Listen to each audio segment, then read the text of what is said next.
الحمد لله رب العالمين الصلاة والسلام على سيد المرسلين نبينا محمد وعلى آله وصحبه أجمعين أما بعد فاليوم نتناول درسا في سنن الوضوء. Donc le cours d'aujourd'hui c'est sur les facultatifs des ablutions. Donc on a vu la semaine dernière, plutôt il y a 2 semaines, les actes obligatoires et impératifs aux ablutions, sans lesquels les ablutions ne sont pas correctes. Et là on va voir les actes surérogatoires, c'est-à-dire que celui qui va les faire, il va être récompensé pour le suivi de la sunna. Mais celui qui va les délaisser, ses ablutions sont toujours correctes, seulement il a perdu des mérites et de la récompense pour ne pas avoir suivi le suivi du prophète sallallahu alayhi wa sallam. Donc le cheikh nous dit que la première sunnatul ula hiya at-tasmiya bi an yaqula 'inda shuru'i al-wudu' ash-shuru'u fi al-wudu' bismillah لقول النبي صلى الله عليه وعلى آله وسلم لا وضوء لمن لا يذكر اسم الله عليه والحديث تكلم فيه وبعض الأئمة رآه حسنا بل صحيحا والبعض الآخر ضعفوه ولذلك تنازع العلماء في هل تكون التسمية فرضا من فرائض الوضوء أم إنما هي سنة. فيرى الشيخ اتباعا للجمهور أن التسمية إنما هي سنة في الوضوء. والإمام أحمد بن حنبل رحمه الله يرى وجوب التسمية لصحة الوضوء لظاهر الحديث من لم يسمي الله فلا وضوء له. Donc la première des sunnas dans les ablutions, c'est en accord avec le shir et en accord avec la majorité des savants, c'est ce qu'on appelle la tasmiya, c'est le fait de mentionner le nom d'Allah, c'est-à-dire de dire Bismillah, au nom de Dieu. C'est comme ça que je commence. Ça c'est une sunna, selon la majorité des ulama, ce n'est pas obligatoire. Et cependant, Ahmed ibn Hanbal, il a dit non, la tasmiya, le fait de prononcer le nom d'Allah quand je commence mon wudu, c'est obligatoire. Et si tu ne l'as pas fait, tu n'as pas de wudu. Tes ablutions ne sont pas valides. Tu dois les recommencer en disant Bismillah juste avant de commencer tes ablutions.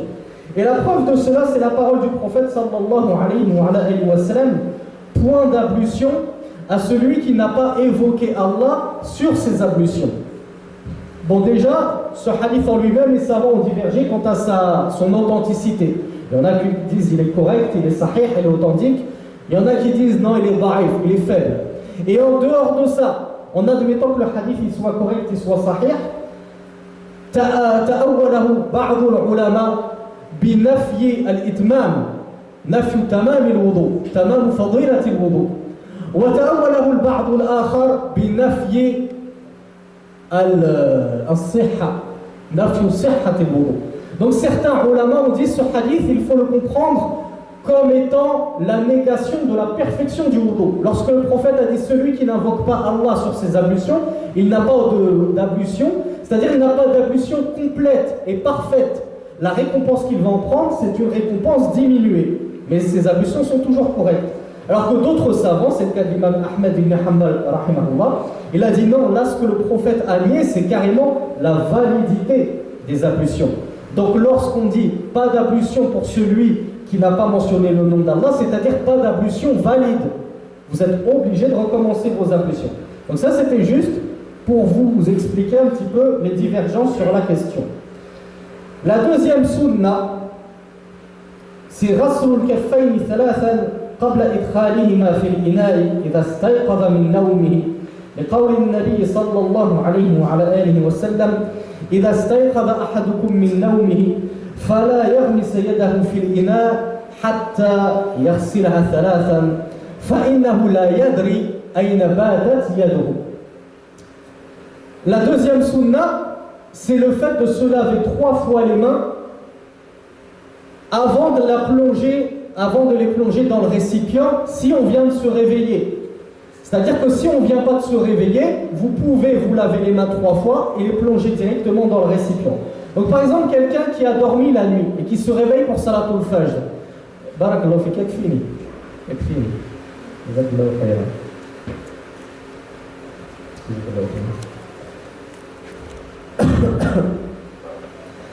Si je me suis endormi et que je me réveille juste avant le fajr pour faire mes ablutions, c'est une sunna de prendre de l'eau, je verse de l'eau dans ma main, je me nettoie les mains 3 fois et ensuite je commence les ablutions, al-madmada, al-istinshaq, toutes les choses qu'on va voir. Et les ulama disent que si c'est suite pas à un sommeil, c'est par exemple entre le dhuhr et le asr, je veux refaire mes ablutions, je ne suis pas obligé de me laver 3 fois les mains avant de les plonger dans le récipient. Je peux les plonger directement dans le récipient, me laver 3 fois les mains et ensuite faire la suite de mes wudu. D'où est-ce que ça vient ceci? C'est que le prophète sallallahu alayhi wa sallam, il a dit, lorsque l'un d'entre vous se réveille d'un sommeil, qu'il ne plonge pas ses mains dans le récipient sans les avoir au préalable lavées 3 fois. Car il ne sait pas ce qui est advenu de sa main pendant son sommeil. Vous savez tous, lorsque vous dormez, vous bougez parfois sans vous en rendre compte. Parfois même vous parlez. Vous parlez dans votre sommeil, vous vous en rendez même pas compte. Donc le prophète nous a dit, dans notre sommeil, on ne sait pas ce que notre main a fait. Peut-être que notre main s'est baladée dans des endroits qui ont souillé cette main, qui l'ont rendue impure. Donc le prophète, la sunna, c'est de d'abord se laver 3 fois les mains avant de commencer ses ablutions et de prendre l'eau dans le récipient. La troisième sunna, as-siwak. لقول النبي صلى الله عليه وعلى آله وسلم لولا أن أشق على أمتي لأمرتهم بالسواك عند كل وضوء وفي رواية عند كل فريضة وعند كل صلاة. La troisième sunna, c'est as-siwak. Vous savez qu'as-siwak huwa 'oud ma'khudh min shajarati al-arak. Le siwak, c'est un petit bâton de bois qu'on prend d'un arbre qui est extrait, c'est une branche d'un arbre qui est extrait à l'arak. On l'épluche comme on épluche une banane et on s'essuie les dents. Et ça, c'est une grosse sunna de notre prophète sallallahu alayhi wa sallam. Elle est tellement importante, cette sunna, que le prophète sallallahu alayhi wa sallam a dit, si je craignais de trop surcharger et de trop en imposer à ma communauté, je leur ordonnerais de se curer les dents avec le siwak à chaque ablution. Dans une autre narration, il nous dit, je leur ordonnerais de se curer les dents avec le siwak à chaque prière. Donc nous, en tant que musulmans, il convient d'essayer de se curer les dents avec ce siwak lors de chacune de nos ablutions, lors de chacune de nos prières. Et pour celui qui ne le trouve pas, parce qu'en France, c'est pas évident de trouver des siwaks à chaque fois, eh bien au moins se brosser les dents. Ça peut remplacer le siwak. La quatrième sunna, al-madmada, on va parler. Bon. Quatrième sunna, al-madmada, wa hiya tahriq al-ma'i fi al-fam min shidqin ila shidqin thumma tarhuhu liqawlihi sallallahu alayhi wa alihi wa sallam idha tawadda'ta famadmid. La quatrième sunna, c'est al-madmada. Al-madmada, c'est quoi? C'est le fait an tahthi min al-ma' hathya wa تدخلها في الفم أو تدخل الماء في الفم ثم تطرحه. Al-madmada, je ne sais pas comment on le dit en français, c'est le fait de prendre une poignée d'eau, de l'aspirer avec ta bouche, de bien la faire tourner partout dans ta bouche, tu remues bien comme il a dit, le shir, et ensuite tu la recraches. Ça, c'est ce qu'on appelle al-madmada. Et selon le shir et selon al-jumhur, c'est juste une sunna. C'est-à-dire que si vous ne le faites pas, vos ablutions sont correctes. L'imam Ahmed ibn Hanbal, rahimahullah, il voit que al-madmada c'est une obligation. Parce qu'il voit que la bouche, ça fait partie du visage. Quand Allah il a dit lavez vos visages, la bouche fait partie du visage, donc on doit faire la madmada. C'est impératif. Donc ça, il y a une divergence entre les savants. La majorité voit que ce n'est pas un impératif, c'est juste une sunna. Et ensuite, il y a cinquièmement al-istinshaq ou al-istinthar. Qui est-ce qui connaît la différence entre al-istinshaq ou al-istinthar? Ismaël, il ne joue pas, il n'a pas le droit. Ismaël et Redouane, j'en veux d'autres. C'est toujours les mêmes qui répondent aux questions, c'est pas normal.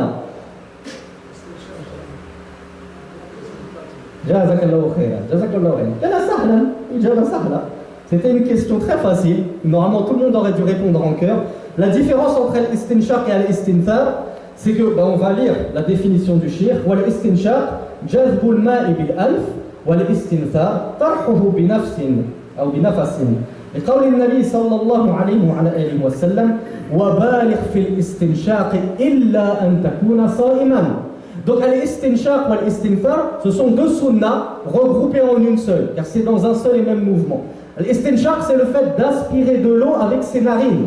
Je prends de l'eau dans ma main, je respire jusqu'à ce que c'est atteint suffisamment le fond de mon nez, et ensuite je fais l'istinthar, je souffle, je recrache toute l'eau avec tous les détritus avec lesquels elle sort. Donc ça, c'est un seul et même mouvement. J'aspire et je relâche. Et ceci, en vertu de la parole du prophète qui nous a dit « Et fais ce mouvement-là, aspire l'eau et souffle l'eau avec tes narines. » Baligh fihi, c'est-à-dire fais-le vraiment avec un mouvement puissant pour bien enlever tous les détritus, toutes les saletés que tu as dans le nez. Sauf si tu es sa'im, sauf si tu es en état de jeûne. Car il se peut, ça on l'avait vu dans les cours pendant le ramadan, que si tu le fais en état de jeûne, tu vas aspirer tellement fort avec tes narines que tu vas avaler de l'eau. Et on a vu que selon la majorité des savants, lorsque tu avales de l'eau, même si ce n'est pas fait exprès, selon une grosse majorité des savants, ton jeûne il est annulé. Nous on avait vu que normalement quand ce n'est pas fait exprès, l'avis le plus juste c'est que ça n'annule pas ton jeûne. Mais en tout cas le prophète l'a dit, n'exagère pas quand tu es en état de jeûne. Tu fais l'istinshaq ou l'istinthar. Et cette pratique avec les narines, de la même façon que aspirer de l'eau avec la bouche, Al-Jumhur, il voit que c'est juste une sunna, la majorité dit c'est juste une sunna, mais l'imam Ahmed ibn Hanbal, il nous dit non, c'est une obligation. Parce que comme Allah il a dit, et lavez vos visages, et que la bouche, mais aussi le nez font partie du visage, lorsqu'on se lave le visage, on doit impérativement se laver la bouche et le nez. Je vous le dis pour que vous sachiez qu'il y a des ulama qui voient que c'est obligatoire. C'est pour ça que moi je conseille toujours aux frères que toutes ces sunnas qu'on va voir, essayez de ne pas les délaisser. Essayez de ne pas les délaisser, car dans le moindre des cas, vous prendrez une grande récompense pour le suivi du prophète, et dans le pire des cas, au moins vous êtes sûr que vos ablutions sont correctes, car il y a des savants qui disent non, ça c'est pas juste une sunna, ça c'est obligatoire. Et juste brièvement, entre parenthèses, il y a des savants qui voient que la véritable sunna du prophète sallallahu alayhi wa sallam, c'est de faire al-madwada wa al-istinshaq bi hathiyatin wahida. Yani c'est avec la même poignée, je prends dans ma bouche, ensuite je prends dans mon nez. C'est pas je prends dans ma bouche 3 fois, je crache 3 fois, ensuite je m'attaque au nez. Ils ont dit dans la même poignée, je fais la bouche et je fais le nez. Et ils disent que la sunna du prophète, c'est que lorsque je recrache avec le nez, je le fais avec la main gauche. Ça c'est vraiment pour entrer dans les détails, quelle était exactement la façon de faire du prophète. Certains ulama nous disent que c'était ça. Je prends la bouche, je prends le nez et je recrache avec la main gauche. Après, si vous voulez faire 3 fois la bouche et ensuite 3 fois le nez, il n'y a aucun souci. Déjà, comme on a dit, le jumhur, il voit que c'est simplement une sunna. La 6e sunna, takhlilul lihya, لقول عامر بن ياسر أو عمار بن ياسر رضي الله عنهما وقد استغرب منه تخليل اللحية قال وما يمنعني ولقد رأيت رسول الله صلى الله عليه وعلى آله وسلم يخلل لحيته.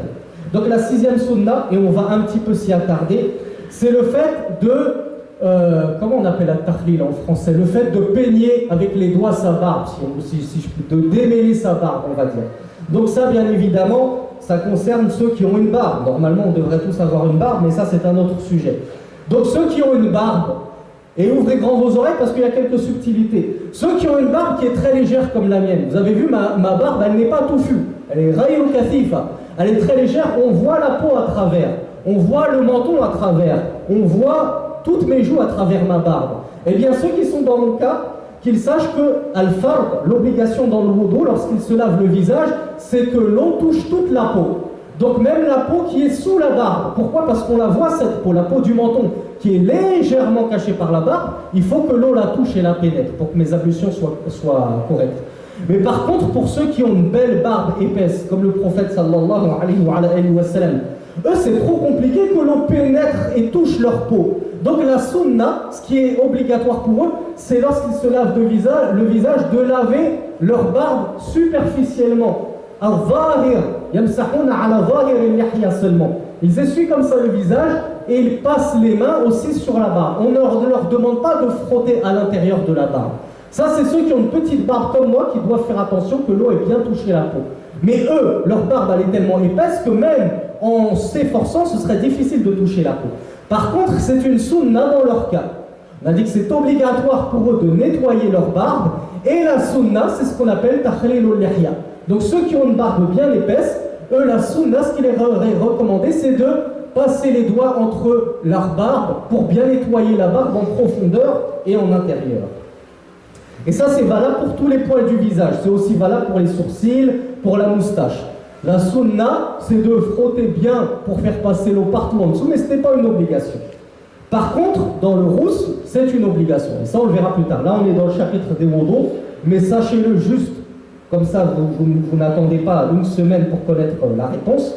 Le rousse, la douche rituelle pour les grandes ablutions, là, on est obligé de nettoyer en profondeur. Vous savez qu'on doit nettoyer en profondeur les cheveux, de la même façon, on doit nettoyer en profondeur la barbe, en profondeur les sourcils. On doit nettoyer chaque poil en profondeur. La 7e sunna, al-ghaslu thalathan thalathan. Il est le fardu marratan wahidatan wa tathrithu sunna. La 7e sunna, c'est qu'à chaque fois que je lave un membre, que ce soit le visage, que ce soit les mains, que ce soit les pieds, je le fais 3 fois. Ça, c'est la sunna. Ce qui est obligatoire, c'est de le laver au moins une fois. Et la sunna, c'est de le faire une 2e fois et une 3e fois. Et c'est pour ça que je vous dis, ne vous privez pas de la récompense du suivi de la sunna. Car Uthman ibn Affan, radiyallahu anhu, il avait montré à ses élèves ou à ses tabi'i, aux gens qui l'entouraient, comment le prophète sallallahu alayhi wa sallam faisait le wudu. Et à la fin de sa démonstration, il leur a dit رأيت النبي صلى الله عليه وسلم يتوضأ مثل وضوء هذا ثم قال من توضأ مثل وضوء هذا ثم صلى ركعتين لا يحدث فيهما نفسه غفر له ما تقدم من ذنبه يا لها من أجر جزيل وأجر عظيم فلماذا نحرم أنفسنا من هذا الأجر المترتب على اتباع السنة في الوضوء فقط وتبعا الصلاة بغير إحداث النفس. Donc, Uthman ibn Affan, le 3e calife de l'islam, radiyallahu anhu, il avait montré à ses élèves, aux tabi'in, aux gens qui l'entouraient, comment le prophète faisait ses ablutions. Donc il a fait ses ablutions, à chaque fois il lavait 3 fois les membres. Et il a dit, j'ai entendu le prophète dire celui qui fait ses ablutions comme je viens de le faire, c'est-à-dire avec toutes les sunan, et avec les membres lavés 3 fois, même si dans le hadith il a été rapporté qu'il a lavé que 2 fois les bras, mais je ne veux pas trop m'étaler sur tous ces détails-là. Et ensuite, après avoir fait parfaitement ses ablutions avec toutes les sunan, il prit 2 raka'a, juste 2 unités de prière, la yuhaddithu fihima nafsa, sans être perturbé par des pensées. Il est bien concentré sur Allah, sur sa prière. Il ne se laisse pas influencé par les pensées, par les wasawis du shaitan.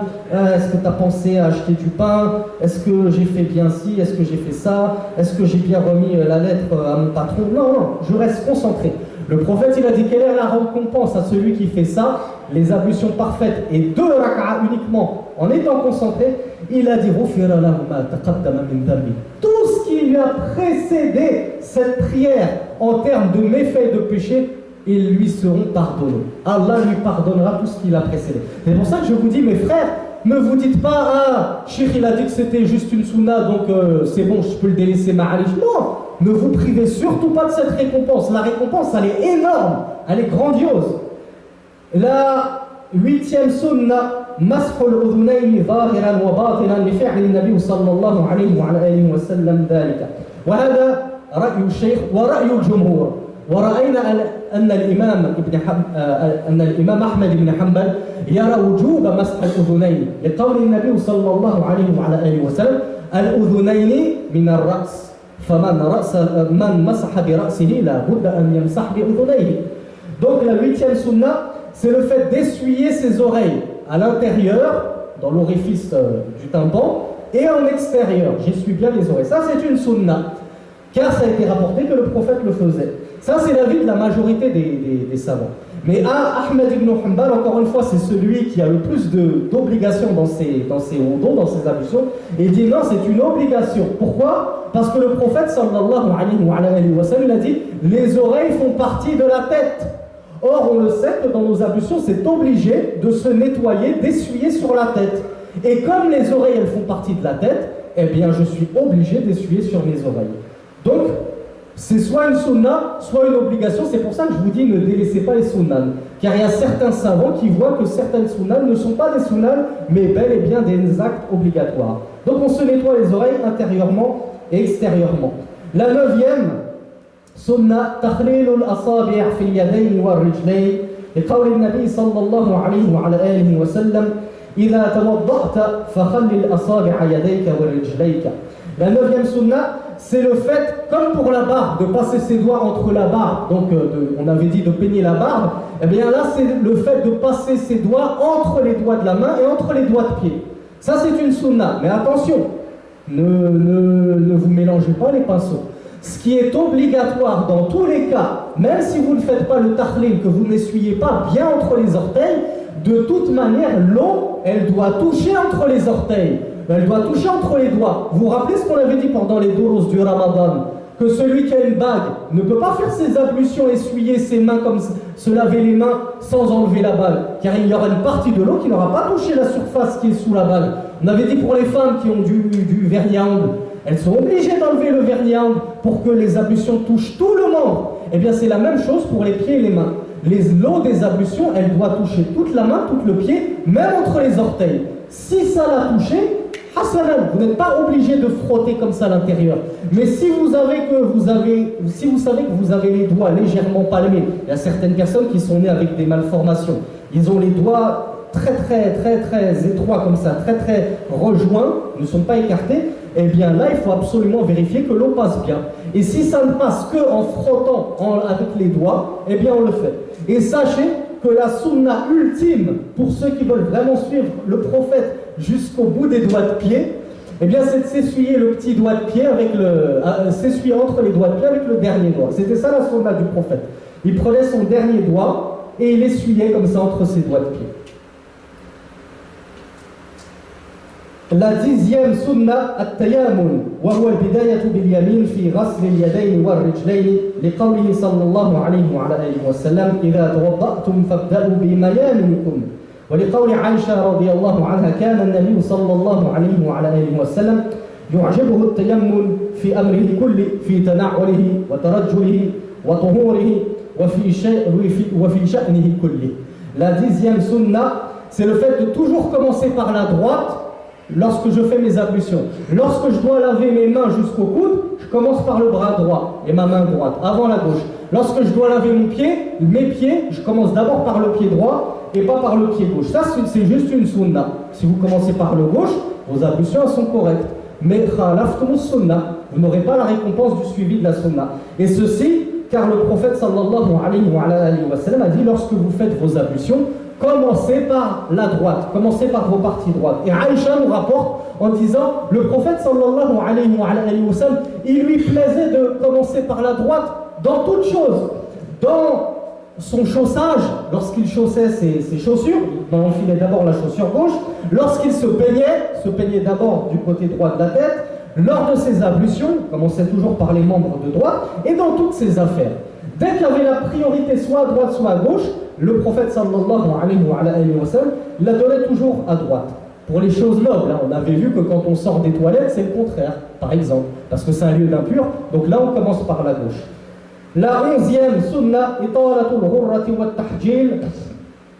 وذلك لا أريد أن أكثر في ذلك لأنني أو لأن كثير من العلماء يرون هذا من البدع.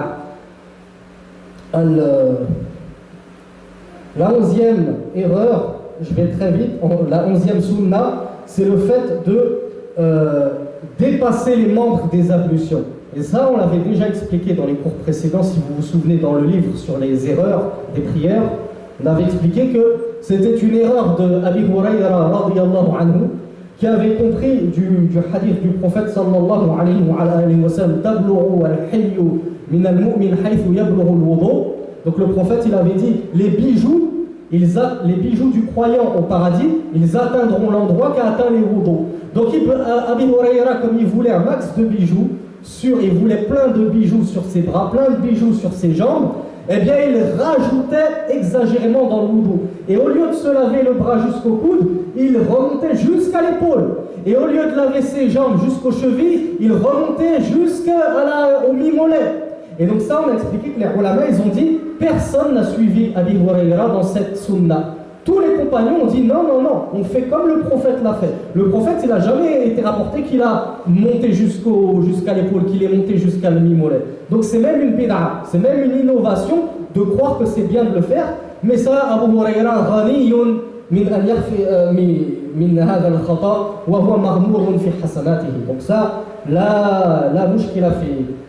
ونرجو من الله تبارك وتعالى أن يغفر له هذه الخطايا الصغيرة. La 12e sunna, an yabda'a fi mashi juste quand même, parce que le cheikh il a peut-être voulu dire autre chose aussi. C'est que quand il a dit on remonte légèrement, c'est histoire d'être sûr qu'on a bien englobé tout le membre par le wudu. Vous vous rappelez ce qu'on a dit la semaine dernière? On a dit que si vous faites vos ablutions à la va-vite, je lave mes mains à la va-vite et je m'essuie comme ça, et que j'oublie une petite partie du coude, eh ben, ton ablution elle n'est pas bonne et tu devras tout recommencer. Si tu te laves à la va-vite tes pieds et que tu oublies une partie du talon, ton ablution elle n'est pas bonne, tu devras tout recommencer. Donc c'est peut-être pour ça que le cheikh a dit on rajoute un petit peu pour être sûr d'avoir bien englobé tout le membre et qu'on n'a rien oublié. Qu'il suffit d'oublier une toute petite partie du membre dans le lavage pour que ton ablution saute. La 12e et avant-dernière sunna, أن يبدأ في مسح رأسه بمقدمه لحديث النبي صلى الله عليه وعلى آله وسلم أنه مسح رأسه بيديه فأقبل بهما وأدبر بدأ بمقدم رأسه ثم ذهب بهما إلى قفاه ثم ردهما. Mais ça en fait il y a trois sunnas. Il y a trois sunnas là-dedans. La deuxième sunna il nous dit c'est de faire l'essuyage sur la tête. On l'a vu, aller-retour. On a dit qu'une seule fois ça suffisait. Mais la sunna c'est de faire un aller-retour. Mais est-ce que vraiment la sunna c'est de commencer à partir du front, je vais jusqu'à la nuque et je reviens? Pas toujours. La sunna a été rapportée de trois manières. Parfois il commençait par son front et il revenait. Mais vous savez que le prophète sallallahu alayhi wa sallam, il avait de longs cheveux encore plus que les miens. Les miens c'est rien par rapport à lui. Il avait de beaux cheveux ondulés qui atteignaient soit le lobe de ses oreilles, soit un peu au-dessus de ses épaules. C'était la coutume des Arabes de l'époque. Les Arabes avaient de beaux longs cheveux ondulés. Et donc quand on fait ça en commençant d'abord par le front et qu'on revient, eh ben, ça a pour conséquence de mettre les cheveux en pagaille. Donc il a été rapporté aussi du prophète sallallahu alayhi wa sallam que parfois il commençait par la nuque. Donc il faisait un aller comme ça et ensuite il ramenait ses cheveux à la nuque. Et la troisième sunna qu'il a surtout apprise aux femmes, c'est d'essuyer comme ça, pour ne vraiment pas ébouriffer les cheveux. On essuie la partie droite, comme ça, j'essuie la moitié gauche, j'essuie en avant et j'essuie en arrière. Toutes ces trois façons ont été rapportées du prophète sallallahu alayhi wa sallam et sont correctes pour l'essuyage de la tête. Et enfin, la dernière sunna, أن يقول بعد الوضوء أشهد أن لا إله إلا الله وحده لا شريك له وأشهد أن محمدا عبده ورسوله اللهم اجعلني من التوابين واجعلني من المتطهرين وأسأل الله تبارك وتعالى أن يجعلنا جميعا من التوابين ومن المتطهرين. Donc la dernière sunna pour finir en beauté les ablutions, c'est lorsque je finis mes ablutions, je lis cette dua que nous a rapporté et que nous a apprise le prophète et qui dit en français, c'est l'attestation de foi, j'atteste qu'il n'y a d'autre Dieu qu'Allah seul et sans associé, et j'atteste que Mohammed est son prophète et son envoyé, ou son serviteur et son messager. Oh Allah, fais de moi quelqu'un qui se repent, at-tawwabin, c'est ceux qui reviennent vers Allah, qui font at-tawba, qui font le repentir, et fais de moi quelqu'un qui se purifie. Al-mutatahhir, c'est quelqu'un qui se purifie. Donc ça c'est la sunna du prophète sallallahu alayhi wa sallam, de terminer ses ablutions par cette très belle dua que je vous enjoins, même si vous ne parlez pas arabe, au moins à l'apprendre en arabe. C'est juste une dua très courte à apprendre en arabe et la récompense à l'extraordinaire. Wa barakallahu fikum.